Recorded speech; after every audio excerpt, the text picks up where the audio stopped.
Pues buenas tardes, dándole continuación al tema que estábamos iniciando hace 2 semanas, que es acerca de las reacciones de ansiedad, pues toca el turno a revisar ahora lo que es el estrés postraumático. El estrés postraumático es también un integrante más de la familia de los trastornos por ansiedad que marca el DSM-5, cuya definición nos dice que en esencia se caracteriza por una serie de síntomas que no son específicos y que aparecen en un individuo como consecuencia de exposición a estresores traumatizantes con una amenaza vital grave y riesgo objetivo para la integridad física, junto con la percepción subjetiva de miedo intenso y atribución de incapacidad personal para afrontar el acontecimiento. Ok, la definición es bastante ambigua. Digo, a pesar de que es una definición técnica formal, no por ello deja de ser una definición un tanto complicada, un tanto confusa. Aquí el punto es que, bueno, para empezar, el trastorno por estrés postraumático va a aparecer siempre como una respuesta de la exposición del paciente o de una persona, quien sea, a varias situaciones que son estresantes, pero que la condición para que se pueda llamar estrés postraumático va a ser que haya un riesgo latente, un riesgo objetivo a la integral física. Es decir, que en realidad el sujeto corra peligro su vida, ¿sí?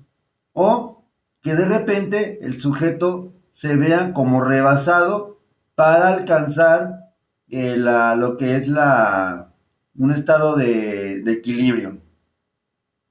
En ese sentido, entonces, el trastorno por estrés postraumático, en esencia, se va a presentar cada vez que el sujeto experimente una situación altamente riesgosa, por ejemplo, un secuestro, un asalto, un accidente en carretera, un incendio, un terremoto, etcétera, porque en estas situaciones el sujeto, lógicamente, hay una situación que amenaza su integridad física y aparte su percepción subjetiva de miedo intenso lo lleva a pensar o a creer que no tiene la capacidad suficiente para afrontar dicho acontecimiento.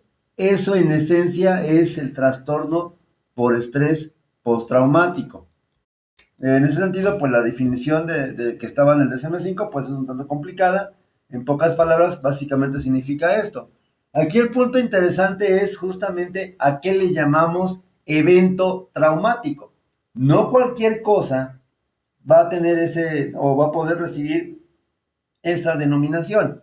Básicamente el evento traumático se va a definir como una experiencia, un acontecimiento negativo que constituye, igual como comentábamos en la definición anterior, una amenaza para la integridad física y psicológica de la persona y que este es tal que excede su capacidad de respuesta, perdón, y lógicamente se queda sin mecanismos para afrontarlo y defenderse. Esta definición la encontramos en un autor español, Echeburúa, que es una figura prominente en cuanto a lo que es la intervención en crisis, y sobre todo enfocado un poco más al área infanto-juvenil. Bien, pero este es el evento traumático, o sea, básicamente puede ser cualquier cosa negativa que nos amenace física y psicológicamente y que nosotros pensemos que excede nuestra capacidad de respuesta. Ahora, el estrés postraumático va a encontrar su principal repercusión en justamente 4 elementos. A nivel cognitivo, es decir, a nivel de pensamientos, a nivel de conducta o comportamiento, a nivel somático o neurofisiológico y obviamente pues en aspectos psicológicos. En ese sentido, todas esas manifestaciones son bastante similares, de hecho son las mismas, nada más que en un grado superlativo, a lo que son las reacciones comunes de ansiedad o de fobia, por ejemplo. Entonces, ese sería lo que caracteriza el estrés postraumático, que toda esa sensación de miedo, de temor, de terror, que se activa a través de una situación de un evento traumático, pues básicamente es la misma sintomatología básica de una respuesta de ansiedad. Esta sintomatología general, como ya lo hemos comentado en los otros videos, tiene que ver con el miedo intenso, la sensación de pérdida de control de sí mismo y de la situación, una sensación completa de avasallamiento o indefensión, hay irritabilidad, puede haber ansiedad, problemas en las relaciones interpersonales, embotamiento afectivo, sensación de inseguridad y sintomatología depresiva. No siempre, hay que aclarar esa parte.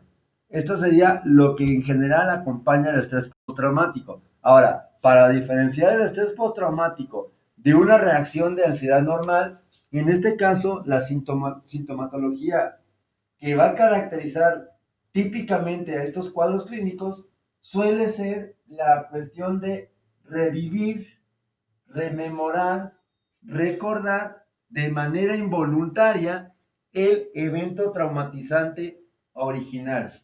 Ok, en el caso de la ansiedad es un temor a algo completamente desconocido. En el caso de la fobia es un temor irracional hacia algo completamente identificado, siempre y cuando sea solamente una cosa. En el caso del estrés postraumático, pasa primero el evento traumático y después va a presentarse justamente esa rememorización, esa reminiscencia, ese flashback, como dice por ahí la información, en forma de recuerdos, que son los que desatan el estado de alerta e hiperactivación. Justamente ese sobresalto, la irritabilidad, incontrolabilidad, perdón, dificultades de concentración, etcétera, ¿sí? Es decir, el estrés postraumático, por definición, el sujeto ya está a salvo en el presente. Es lo que ocurrió en el pasado lo que le va a llevar a experimentar esa sintomatología. Y esto solamente pues para clarificar efectivamente de qué se trata esto, ¿sale? Bien, una vez que ya tenemos identificado el evento traumático, las afectaciones, los síntomas generales y los síntomas específicos, habría que decir lo siguiente. No forzosamente todas las situaciones que mencioné, un accidente, un incendio, un terremoto, un asalto, etcétera, etcétera, no forzosamente van a generar estrés postraumático. Esto va a variar de persona a persona en función de nuestra habilidad de resiliencia, ¿sí? Esa habilidad que tenemos que nos indica resolver problemas de manera efectiva con el menor desgaste psicológico, emocional o conductual que sea posible. Si, por ejemplo, yo manejo adecuadamente la situación de rehenes, el asalto, el incendio, el terremoto, el accidente de carretera, ok, posiblemente no vaya a manifestar estrés postraumático. Claro está que, como siempre, pues tendríamos que ver que cada caso es específico. Es decir, en esta situación no habría una regla general, ¿sí? Por lo tanto, pues en ese sentido debe de quedar completamente claro que el estrés postraumático no afecta a todos por igual. ¿En qué vamos a basar entonces el diagnóstico de esta patología? Bueno, número uno, pues como ya lo dijimos, que haya una previa exposición de la persona a la muerte de otros o amenazas de muerte personal, lesiones físicas graves o violencia sexual, que son los eventos que pudieran en lo general provocar una respuesta de estrés postraumático. Ahora, esta exposición ya previa supuso justamente esa experimentación directa, es decir, me lo platicaron o yo estuve ahí, ¿sí? Es decir, no siempre le va a pasar tal cual a la persona. Puede ser que le haya pasado a un familiar directo o a lo mejor haya estado yo atestiguando, haya estado cerca de donde pasó el evento traumatizante. Ojo, esto es necesario que quede claro. No siempre el estrés postraumático va a surgir como respuesta a una experimentación real y directa de la persona que lo padece.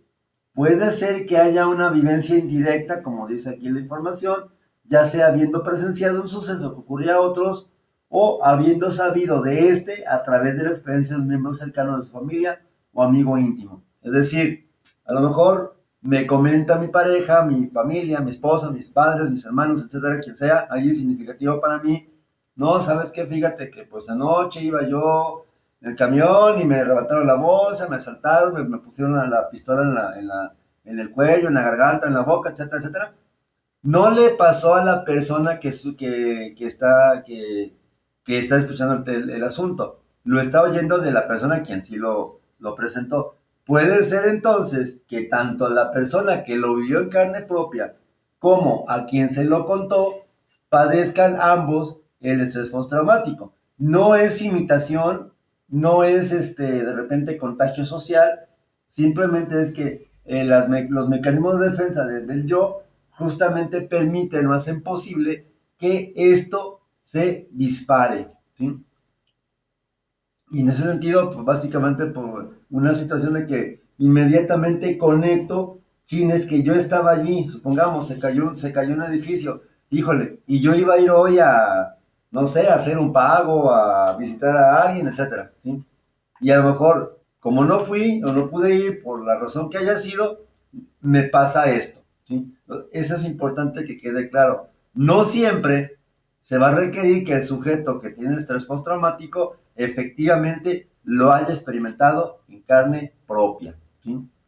Entonces, por lo tanto, hay que estar al pendiente justamente de esto y aprender a diferenciarlo, ¿sí? Bueno, generalmente, pues en la parte de la sintomatología, como lo hemos comentado, va a haber una reexperimentación.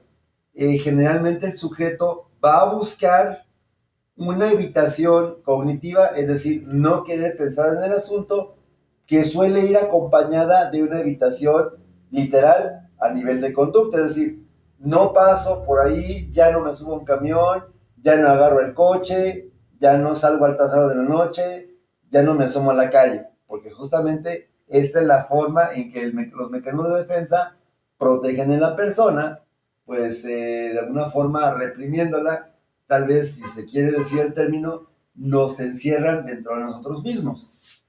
En ese sentido, pues también va a haber alteraciones negativas del pensamiento catastrófico, de repente un pensamiento anticipado y justamente esto va a activar pues lo que es la conducta, pero también las emociones. Y bueno, ya habíamos asentado anteriormente que a qué se refiere este término de hiperactivación psicofisiológica, que es básicamente pues la manifestación de los síntomas fisiológicos, sudoración, palpitación, estado de tensión general, etcétera.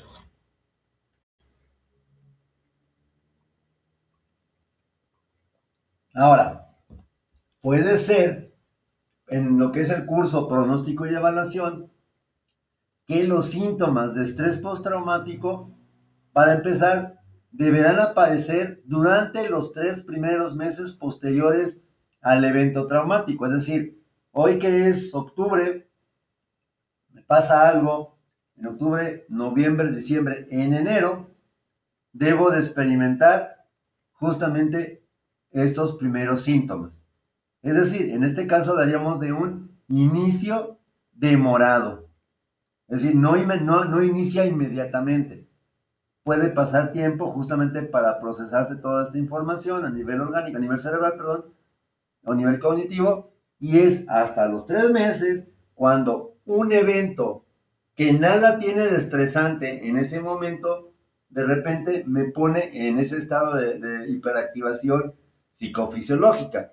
Supongamos, escucho pasar las sirenas enfrente de mí, una ambulancia tal vez, un camión de bomberos, de repente escucho una balacera y eso va a hacer que justamente el sujeto, como por así decirlo, haga clic con esa experiencia amarga que atravesó o que a lo mejor lo atestiguó de manera indirecta, ¿vale?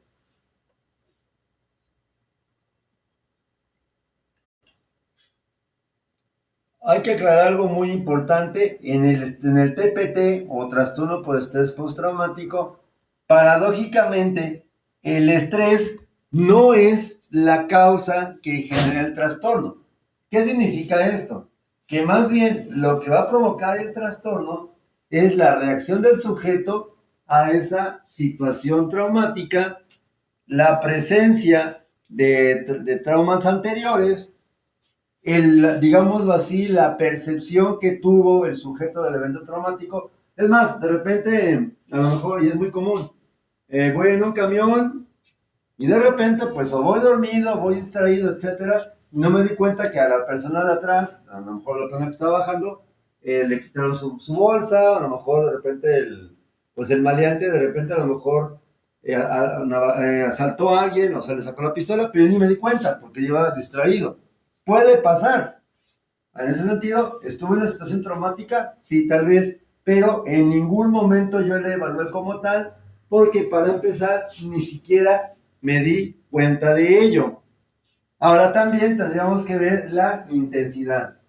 En ese sentido, para que se presente estrés postraumático, se requiere pues una situación lo suficientemente fuerte que haga que aparezcan esas respuestas de ansiedad. Aunque también habría que aclarar que puede ser una situación mínima la que provoque una respuesta exagerada en el sujeto sano.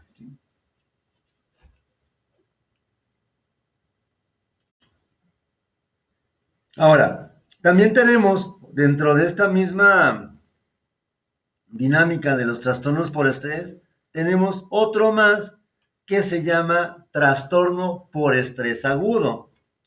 El estrés postraumático, como su nombre lo indica, ocurre una vez que el trauma terminó. El trastorno por estrés agudo, para poder diferenciarlo, básicamente se requiere que que haya habido efectivamente ese evento traumático y que al primer mes se empiezan a experimentar las reacciones de estrés intenso, de estrés agudo. Es decir, para estrés postraumático serían, quedamos que mínimo 3 meses. Para lo que es estrés agudo, sería como máximo un mes, ¿sí?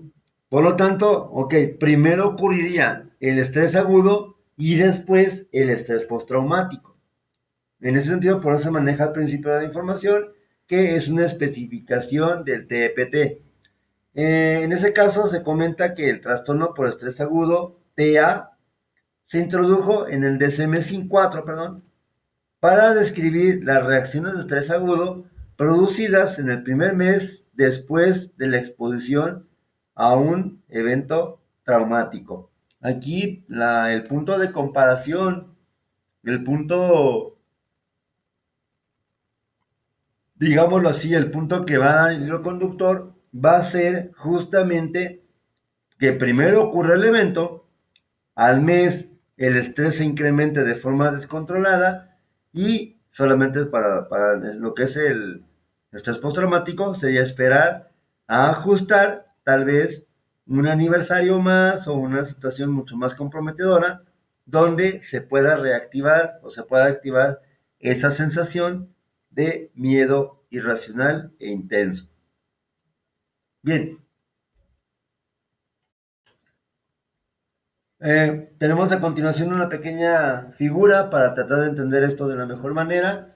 Ocurre el trauma de tres días a un mes, hablaríamos de estrés agudo. De 1 a 3 meses, hablaríamos de estrés postraumático agudo, ¿sí?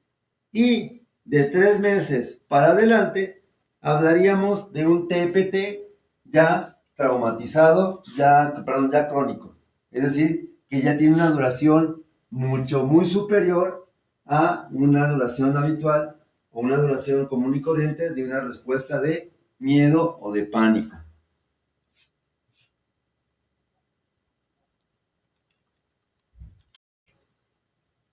Bien, por último, para acabar con este bloque de trastornos, seguiríamos con el TOC o trastorno obsesivo compulsivo. Básicamente, primero tendríamos que definir qué es una obsesión.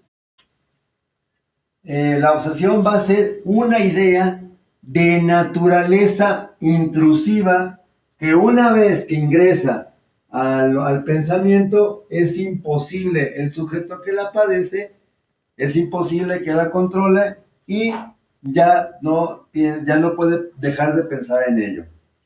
Generalmente comento con los alumnos en ese sentido que puede ser que yo esté tranquilamente en mi casa, no sé, viendo la tele, jugando, descansando, haciendo un trabajo, y me asalta de manera súbita esa duda, esa inquietud, justamente esa obsesión, ¿sí? Eso es en realidad una obsesión. Algo que entrando en mi cabeza no puedo dejar de pensar en ello. Pero también resulta que a un nivel clínico tenemos, por ejemplo, algunas situaciones que se denominan en su conjunto fenómenos obsesivoides de personalidad que no son lo suficientemente fuertes para acreditar un trastorno obsesivo compulsivo. Ahora, ya dijimos que era la obsesión. La compulsión va a ser justamente lo que es una conducta motora que se necesita hacer de la misma manera siempre, sobre todo para mitigar los efectos de estar padeciendo una obsesión. Es decir, la obsesión, la compulsión básicamente es una conducta que intenta eliminar la ansiedad producida durante la obsesión. Así de sencillo. Y bueno, comentaba ahorita que pues tenemos en el plano de vista normal o sano lo que se denomina en su conjunto fenómenos obsesivoides, donde justamente en circunstancias específicas, dice la información, individuos sanos pueden presentar pensamientos que sin ser clínicamente objetivos guardan con estos problemas cierta proximidad. Es decir, de repente, mmm, supongamos yo tengo la idea, la idea obsesiva de tener todo en orden, a lo mejor llega otra persona que no conoce cómo me gusta a mí tener las cosas, tal vez lo desacomode y lo desarregle, yo voy a tener que experimentar cierta ansiedad por ver que alguien está desbaratando tal vez mi obra, o tal vez está desbaratando mi comentario, ¿sale? Esa sería entonces la característica esencial de los llamados fenómenos obsesivoides. Tenemos también a continuación que, bueno, estos fenómenos obsesivoides generalmente hacen su primera aparición en el historial clínico del sujeto una vez que el sujeto se halla en situación de tensión, cansancio o falta de sueño. Algunas veces también se presentan las obsesiones como un síntoma secundario a otros trastornos mentales. Por ejemplo, la depresión mayor, donde el sujeto pues, básicamente ve afectado lo que es su estado de ánimo, pero también se puede afectar el conocimiento, el pensamiento, perdón, y justamente pueden sobrevenir las ideas obsesivas, ¿sí? También la esquizofrenia, sobre todo cuando se denomina como neurosis psicótica, es decir, una alteración del desarrollo normal de la persona que repercute directamente solamente en una condición específica que sería, en este caso, la esquizofrenia. Y otras veces puede haber obsesiones bajo lo que es patología neurológica. Ojo, no siempre, pero sí la puede haber. Ahora, quedaría pendiente todavía analizar qué es una compulsión, porque el trastorno se llama trastorno obsesivo compulsivo. La compulsión, como ya lo definí hace rato, va a ser una conducta motora que se lleva a cabo, se ejecuta justamente para minimizar la ansiedad resultante de una obsesión. Esa compulsión va a ser característicamente hablando siempre un acto motor que generalmente es ritualista, es decir, siempre se va a hacer de la misma manera. Eso es en esencia lo que es una compulsión. Nada más había que recordar que es compulsión con MP. La convulsión es otra cosa completamente diferente. Y no hay parentesco, por cierto. ¿Sí? Bien. Resulta que todos podemos tener ciertos rasgos obsesivos sin desarrollar necesariamente el TOC, que ya sería un trastorno mental, que se agrupa también dentro de los trastornos por ansiedad.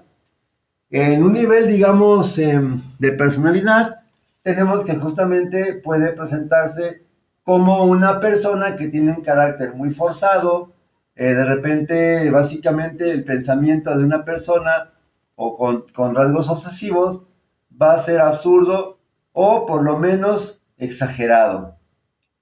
Va a haber generalmente, y así lo relata el paciente, una lucha encarnizada entre lo que es él, el paciente, y su pensamiento obsesivo. Es decir, él sabe y está consciente que tiene una condición neurológica que a lo mejor no es nada agradable para él.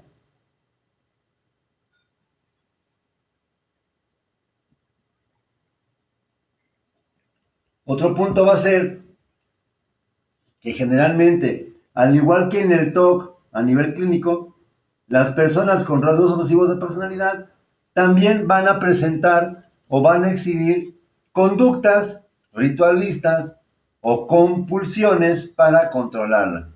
Y generalmente una persona con trastorno obsesivo de personalidad siempre va a mostrarse ansiosa y con un nivel bajo de estado de ánimo. ¿Sí? Ahora, dentro de esta idea dentro de estas ideas obsesivas, en cuanto a su contenido, se han planteado, por ejemplo, las dudas obsesivas, donde el paciente no puede abandonar, aunque lo quiera hacer, una idea de que no se siente seguro de haber hecho tal o cual acción. Es decir, supongamos que ya estás fuera de tu casa, estás por entrar a la escuela y de repente te asalta la duda de que si cerraste bien el gas, si cerraste bien la puerta, si dejaste la comida tapada, etcétera. No sé, de repente estas situaciones pudieran definirse en su conjunto como dudas de carácter obsesiva, lo cual va a llevar a justamente la manifestación clásica del obsesivo compulsivo, que es realizar actos motores para verificar que efectivamente la situación a nivel, por ejemplo, de una empresa, de una estructura, pues se encuentre funcionando de la mejor manera. Ahora, estas ideas obsesivas, básicamente, al igual que el miedo, generalmente suelen ser bastante incómodas porque yo entiendo que a lo mejor no es que no vaya a pasar algo. De repente la idea obsesiva es más bien, pasó algo que reactiva esa ansiedad y justamente el aparato psíquico, en este caso nuestra personalidad, pues actúa creando, desarrollando sintomatología que se puede clasificar en esta sección de lo que es dudas obsesivas.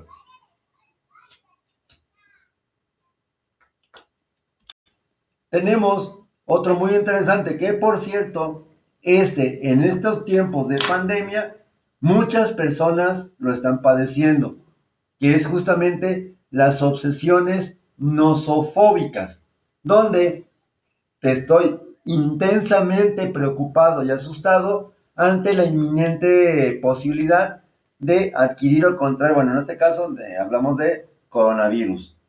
Cuando surgió la epidemia de SIDA, allá por los años 80, 90, pues igual, lo que generaba ansiedad era justamente que la persona nos pudiera contagiar, nos pudiera digamos, pues ahora sí, como decimos coloquialmente, fregar la existencia, justamente por estar expuestos ellos o por ser portadores del patógeno.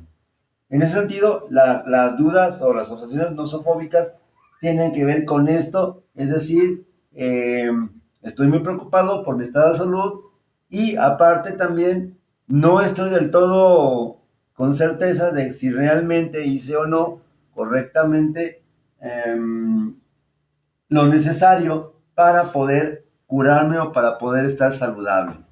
Que serían entonces las obsesiones nosofóbicas.